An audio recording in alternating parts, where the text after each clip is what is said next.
दुनिया का सबसे फायदेमंद सौदा बुजुर्गों के पास बैठना है। चंद लम्हों के बदले में वो हमें अपना बरसों का तजुर्बा जो देते हैं। नमस्कार प्रिय सज्जनों, स्वागत है आपका आपके अपने YouTube चैनल मस्त ज्ञान सच्चा ज्ञान में। प्रिय दर्शकों, आज भी हम आपके लिए एक प्राचीन ज्ञान पर आधारित नई कहानी लेकर फिर से हाजिर हैं। मित्रों, आज की कहानी बहुत ही ज्ञानवर्धक और मोटिवेशनल है। अगर आप युवक हैं और बार बार नौकरी के लिए अप्लाई करते हैं, इंटरव्यू देने जाते हैं और वहां असफल ही रहते हैं, तो आप इस वीडियो को जरूर सुनना, ताकि आप अगली बार जब भी जाएं तो वहां से सफल होकर ही लौटें। तो मित्रों, आज हम आपको जो कहानी सुनाने जा रहे हैं वो हमारे बुजुर्गों के अनुभवी तथ्यों पर आधारित है, जिसे सुनकर हम अपने जीवन में कभी असफल नहीं होंगे। तो मित्रों, एक बार एक लड़के की शादी होने वाली थी, पर किसी कारण से लड़की के पिता ने मना कर दिया। अब तो सभी रिश्तेदारियों में हाहाकार मच गया कि ऐसी क्या बात हो गई कि लड़के की शादी टूट गई। लड़का तो सुशील, पढ़ा लिखा और योग्य भी है। तब कुछ समझदार लोगों ने लड़की के पिता को इस बारे में बहुत समझाया, उन्हें मनाया, उन्हें रिश्ते के लिए फिर से तैयार किया। पर लड़की के पिता ने इस बार एक शर्त रखी कि बारात में कोई बुजुर्ग नहीं आएगा। तो कुछ विचार विमर्श के बाद ये निर्णय लिया गया कि ठीक है, बुजुर्ग बारात में नहीं आएंगे, वे घर पर ही राम नाम भजते रहेंगे और आराम करेंगे, बाकी सब तो जाएंगे ही। इस बात को सभी बुजुर्ग भी मान गए, पर लड़के का नाना बोला, ना ना ना, मैं तो जरूर ही जाऊंगा। अरे नाना, लड़की वालों का कहना है कि अगर बारात में कोई बुजुर्ग दिख गया तो बारात को लौटा दिया जाएगा, इसलिए नाना आप ना जाओ, एक बार शादी हो जाने दो, बाद में चाहो तो 2-4 दिन मेहमानी खिलाने ले चलेंगे। पर नाना की एक ही जिद थी कि चाहे छिपाकर ले चलो, पर जाएंगे जरूर। अब बड़ी सूझबूझ से इंतजाम किया गया। गाड़ियों में जहां सामान रखते हैं वहीं पर छिपाकर नाना को भी बारात में ले जाया गया।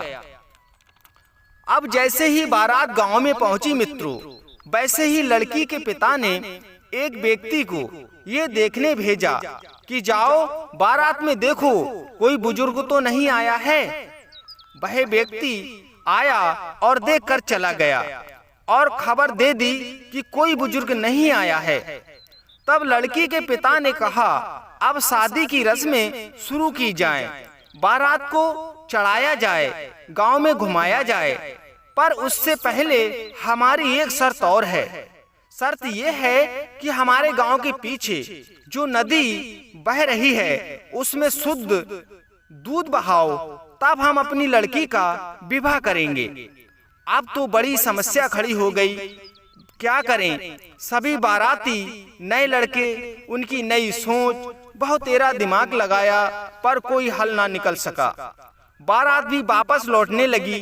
अब किसी ने कहा कि बारात तो वापस लौट ही रही है, तो नाना को बेवजह ही उनके प्राण खतरे में डाले हो, उन्हें बाहर निकालो सामान में से।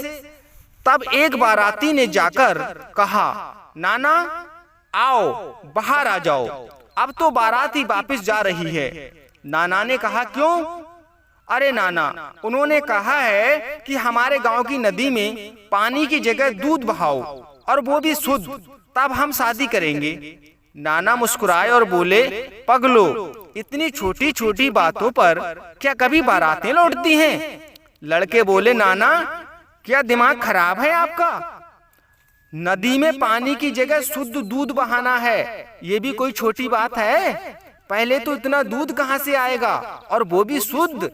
नाना ने कहा, बेटा बस जरा सी बात है। अब तुम ऐसा करो कि जो व्यक्ति तुम्हारे पास दूध बहाने वाला संदेश लेकर आया था, उसी से अपना ये संदेश लड़की के पिता के पास पहुंचा दो कि दूध का इंतजाम हमने कर लिया है, हम बिल्कुल शुद्ध दूध बहा देंगे, वो भी नदी भरकर। इतना दूध हमारे पास है, पर हमारी भी एक शर्त है कि नदी का पानी तुम खाली करा दो, हम दूध बहा देंगे। अब खबरी लड़की के पिता के पास ये संदेशा लेकर जाता है कि लड़के वाले आपकी शर्त के अनुसार बिल्कुल तैयार हैं, पर वे कहते हैं कि नदी का पानी तुम खाली करा दो, हम शुद्ध दूध बहा देंगे। लड़की के पिता ने कहा, जाओ बारात में फिर से छानबीन करो, जरूर कोई बूढ़ा आया है। बुजुर्गों की महिमा है प्यारे। बुजुर्ग को बाहर निकाला गया। लड़की के पिता ने हाथ जोड़कर अपनी अपमानपूर्ण नीति के लिए उनसे माफी मांगी और बुजुर्ग से बोले, मेरा आपको परेशान करने या आपकी मान हानि करने का कोई इरादा नहीं है, लेकिन मैं आज की नई पीढ़ी, नई जनरेशन की ये परीक्षा ले रहा था कि आखिर आज की नई पीढ़ी में कितनी समझ है, उनका दिमाग कितना तेज है, या वह मेरी इन शर्तों का कैसे हल निकालेंगे।